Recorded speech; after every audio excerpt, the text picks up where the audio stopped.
I decided I wanted to give just a broad overview of the Siege line, the 2019 Transformers Generations line, just to sort of catalogue everything involved in it and just kind of give an overall opinion of everything they introduced with it, what worked, what didn't, and just as a sort of ease into the reboot that they did with the Generations line through this particular subline. Siege was a sort of soft reboot for the Generations line. With this, it entailed a new trilogy, the War for Seibertron trilogy. When it was announced in 2018, people didn't really know what to make of it. They just knew that it was going to be something different to what had come before. There was a new emphasis on different play patterns and different design approach, i.e. the scale, the articulation, just everything in that sort of range, and I decided it would be interesting to actually take a look at what they changed. The Siege line debuted in 2019 following on from the 4-year run of the Prime Wars trilogy, which was divisive amongst fans for its focus on the gimmick. So in 2015 you had Combiners, 2016 into 17 you had Headmasters, and 2018 you can kind of define that as both, so you just sort of pick one, it was that. Meanwhile, Siege took a different approach. We're going to get into that later on. Worth mentioning as well, just to get it straight out of the way, there was a Netflix series based upon this. Most of you probably already know about it. At one point it was actually in the top 10 trending when it came out. I will not be touching on that today. This is primarily just a video to focus on the actual toy line. I may cover the series as a whole in another separate video at some point down the line. Just depends on interest, because what more is there to say about that particular series? But let me know, and maybe one day I'll put something together for it. So, as stated, Siege introduced a lot of new things to the line which hadn't really been seen before, other than one or two instances here and there, which I'll get to in a second, such as with the blast effects. The blast effects are small, clear, neon-coloured, blast effects. They're designed to look like gunfire, or the thrust of a rocket, or potentially even someone being shot, or in one or two cases they even look like the swing of a melee weapon. Case in point, the Battlemasters that turn into a warhammer, a double-headed axe, and swords all come with blast effects intended to look like the weapon being actually used. Another introduction in this series was Weaponizers, which was a very interesting and very clever introduction to the line. Weaponizers are the modern update for many of the Titan companion robots, so i.e. 6-Gun was Metroplex's companion, Cog is Fortress Maximus's, Brunt is Trypticon's, and there was others later on down the line that were released, but I'm going to get into them as we get to them with the line of release. The Weaponizers are best defined by their ability to essentially break apart, become a weapon, become armor, or in the case of 6-Gun, which has to be my favourite, the ability to become a gauntlet that can be worn over the arm of certain figures, which I just think is one of the coolest fucking things. I remember the first time I figured that one out, I thought I was a genius, and then I realised, no, I'm just an idiot who was late to the party. A lot of what we've discussed and will go on to discuss all comes under the banner of the combat system, which I've laid out what the acronym stands for.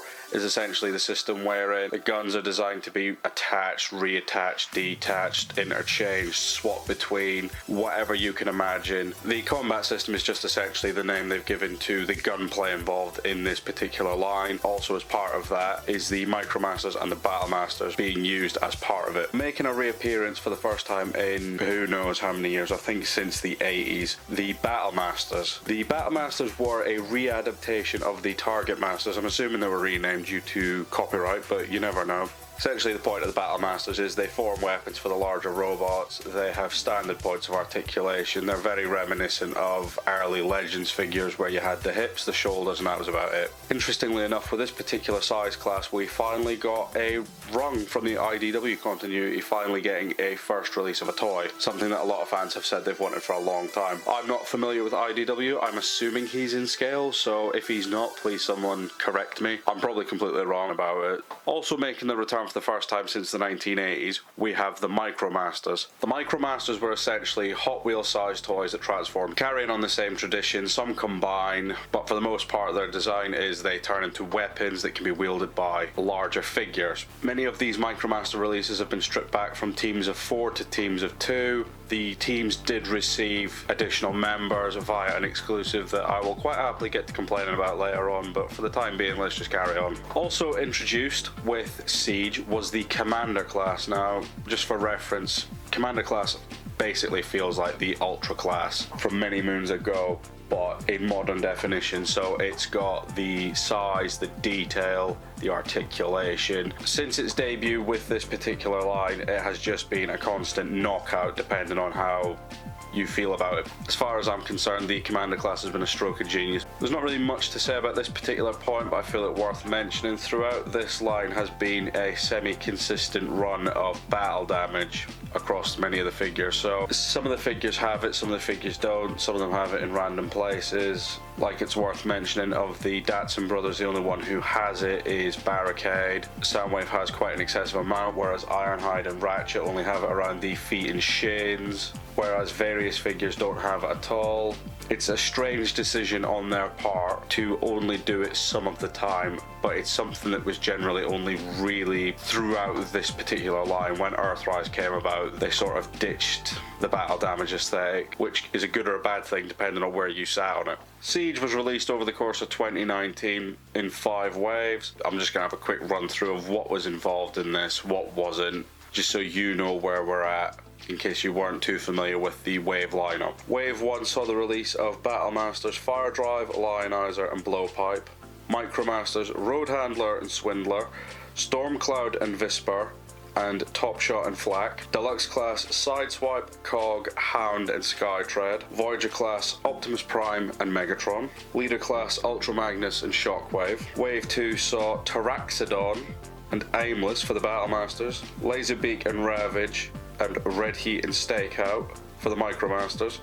In Deluxe class you had Chromia, Ironhide, Six Gun and Prowl. Voyager class Starscream and Soundwave also saw their debut in Wave 2. And for the Wave 2 Leader class you had Galaxy Upgrade, Optimus Prime. Wave 3 Battlemasters were Caliburst and Smashdown. The Wave 3 Micromasters were just 1 2-pack, Blackjack and Hyperdrive. The Deluxe class releases for Wave 3 were Red Alert, Refractor and Brunt, with the Wave 3 Voyager being Springer, and the last of the Leader class being Astro Train. The 4th and last wave for the Battlemasters saw Singe and Rung appear on shelves. The Wave 4 Micromasters were Powertrain and High Jump. The Wave 4 Deluxes were Barricade, Impact and Mirage. Voyager was Thundercracker, and that was it for Wave 4. Wave 5 was the smallest wave with only 5 releases. Micromasters Rumble and Ratbat and Direct Hit and Power Punch.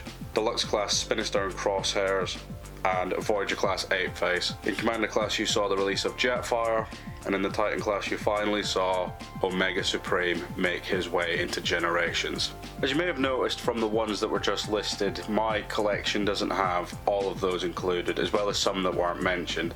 The ones that weren't mentioned are exclusives, which is a touchy subject when it comes to this line, but I'm going to devote a little subsection to that later on, just discussing them. As for the ones that were mentioned that I don't own, I skipped on many of them purely because I felt at the time I had better definitive editions of those characters. So as this is a general discussion, let's start with the highs. As previously stated, this line took a new approach to designing these toys in general, and I feel like it's worth talking about just how much they improved. Here's a Siege figure with Combiner Wars, with Titan's Return, with Power of the Primes, with Thrilling 30, and with some other lines. And you can see the general difference with Siege ones and these other ones. And I feel like it's worth mentioning because they improved so much. Every figure now is standard, doesn't have any ball joints other than in the neck. Apart from the Micromasters and the Battlemasters, they have them at the shoulders and hips. As well as that, they all come with ankle tilts. It's a general default they have a waist swivel, but it's not a guarantee. Like, these guys are designed in such a way that you can strike some absolutely wonderful poses, and they make for some excellent photos. They stand out, they look amazing for a standard retail figure that you can buy on a store shelf. The overall design of these releases has led to a popularity. I don't know if it was created because of this line, but it's definitely led to a lot of people using the phrase mini masterpiece. Context, masterpiece is a high-end collector's line. I only own one masterpiece figure, and that's enough for me because I don't have the space or the bank for them. But either way, they're high-end, they have a presence. Depending on where you sit on them, they're worth their money. But a lot of people have compared these favourably to them, saying all you would need to do is upscale some of these and you've got the perfect masterpiece release. Change a few things, make a couple of alterations, add a couple of extra features, and you've got it there. I don't know if that's a definitive fact.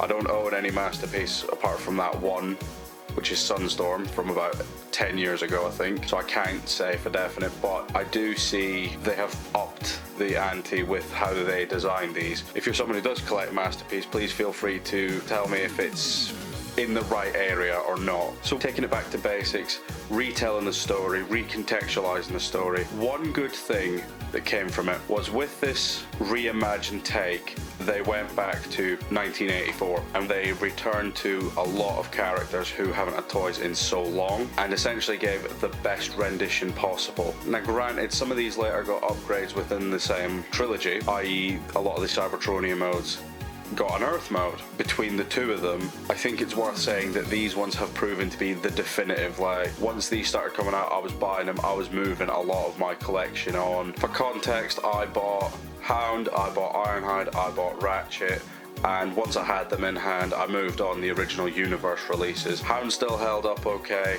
Ironhide / Ratchet was just, it wasn't good in 2008, it definitely wasn't good now, so it was time to move that one on, and I do not regret that in the slightest. Tying in with providing definitive editions, we also get them reaching into the depths and pulling out characters who haven't been seen in such a long time. Some of my favourite releases, and I can't even tell you why, are Spinnistar, Crosshairs, Apeface. Fucking Apeface. The character who was a cameo in Titan's Return actually makes his debut in Siege 3 years later. I can't say I expected that, but I'm glad it happened.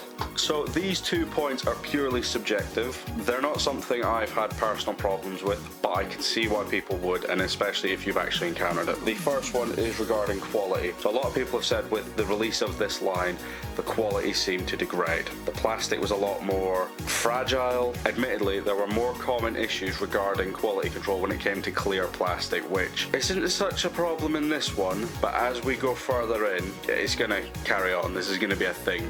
So I hope you guys are ready to hear all about it. Like I say, I personally haven't had any quality control issues, but I've seen quite a few people having problems with clear plastic snapping, stress marks. I believe there was a problem with the blast effects fusing to a figure if you left them attached. Mine live in a tub in a drawer somewhere in the room. They don't really bother me that much, but apparently it is something just to be aware of, that there are certain figures that are more prone to quality control issues than others. Like I say, this line didn't really have too many issues with it, but as we go forward, they become more apparent, and I will be getting into them as we go further in. I don't really know too many for Siege, but I thought it was worth mentioning anyway. The other point, depending how you look at it, is scale. And they're now referring to the Sunbow scale chart, which was the original 1984 character model reference sheet, so you knew how tall Optimus was to Megatron, was to Bumblebee, was to Grimlock. So because they've now started referencing that, there's a lot more uniformity across the scale.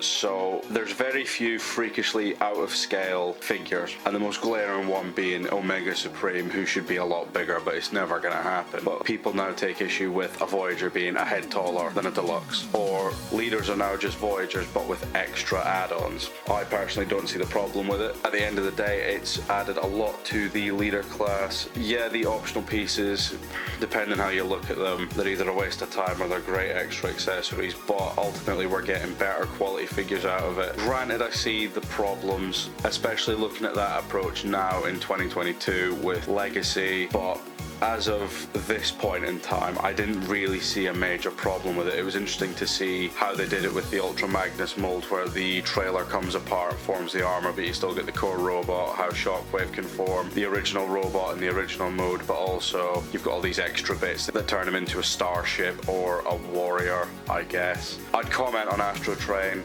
but I didn't buy him.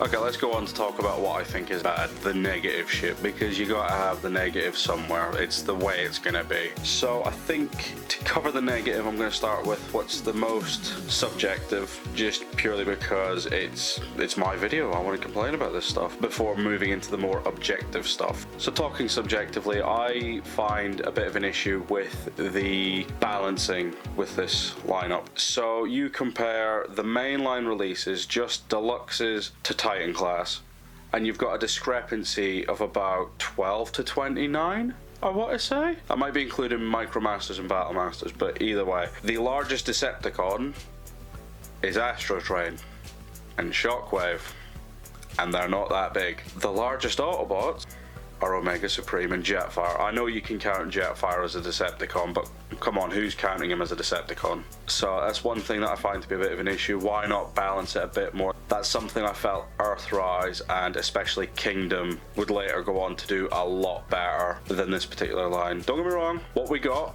I'm really happy with. Some of it was exclusive, a lot of it. You know, they later went on to release a lot of Decepticons exclusively, but that's exclusively. I live in the UK. We don't get exclusives. We get shafted, you know. Just make more Decepticons.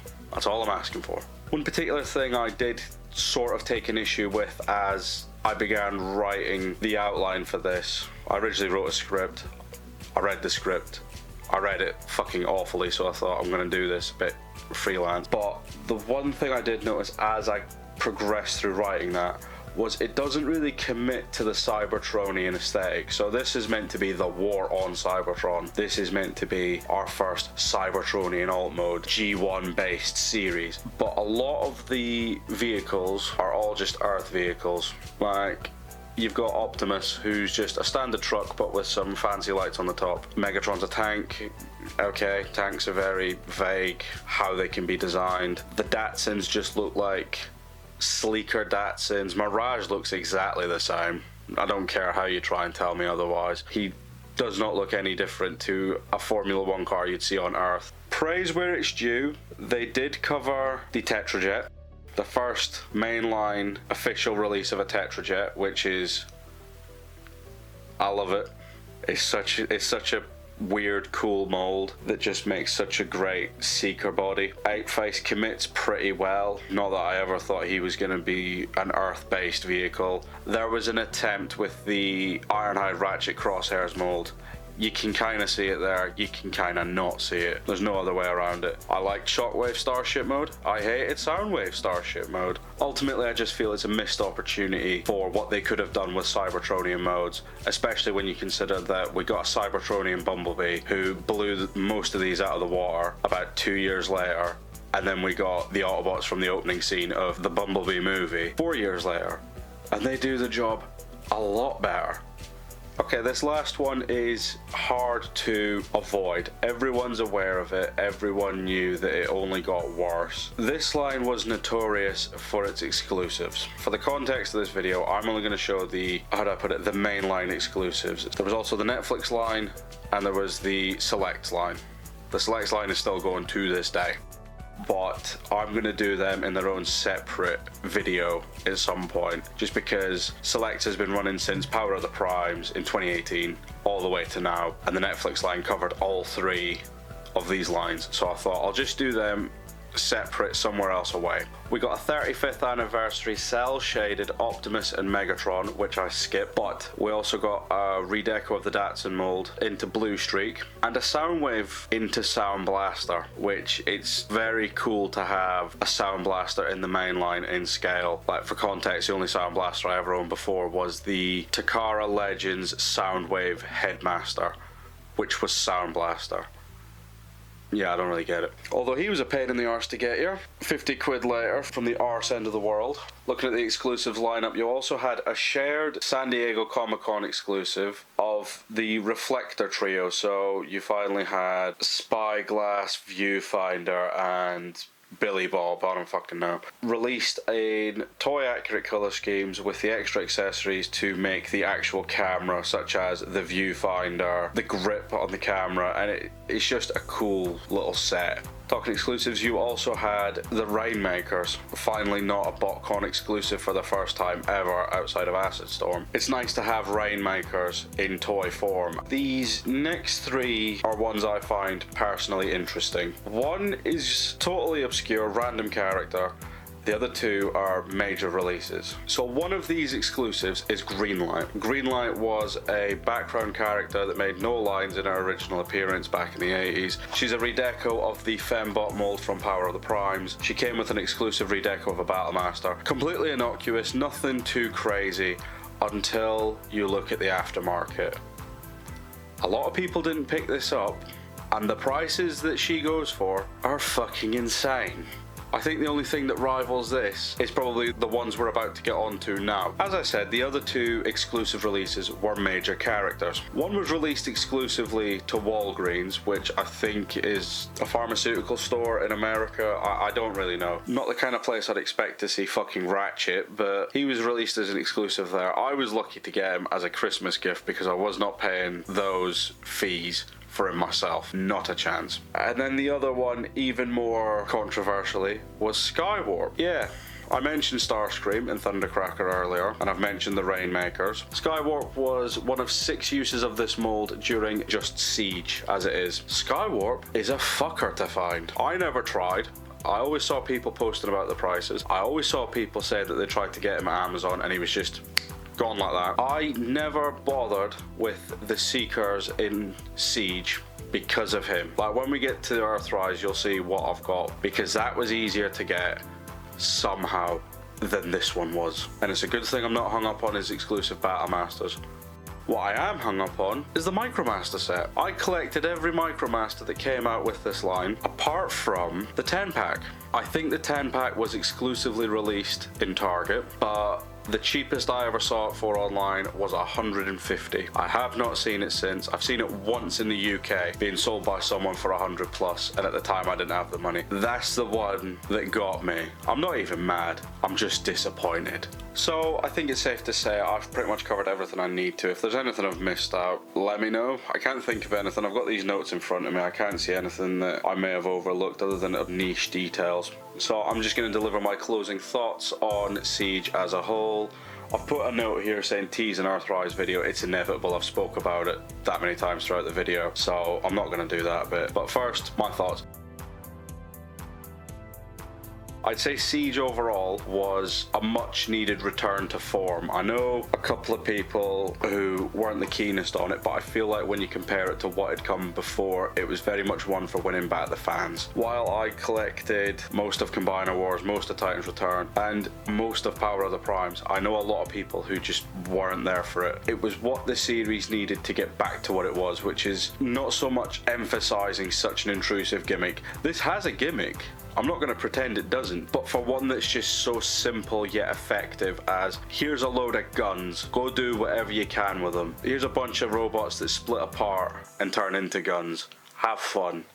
Look, here's a bunch of little guys. They can go with your bigger guys. I feel like what this line offered was truly a love letter to the fandom. Like, I didn't even mention this, but the fact that we got a Galaxy Force upgrade Optimus Prime in 2019 is insane, because I'm pretty sure this was the same year they teased Armada Optimus Prime at Wonderfest, which has still not happened as of recording this video. We got faithful renditions of all these legacy characters. I'm not someone who is a staunch defender or supporter of G1, but if you're gonna do it properly, and I feel like this is doing it properly. This is doing it right and making me want more, and I know a lot of people who have come back to it because of this, and I don't blame them.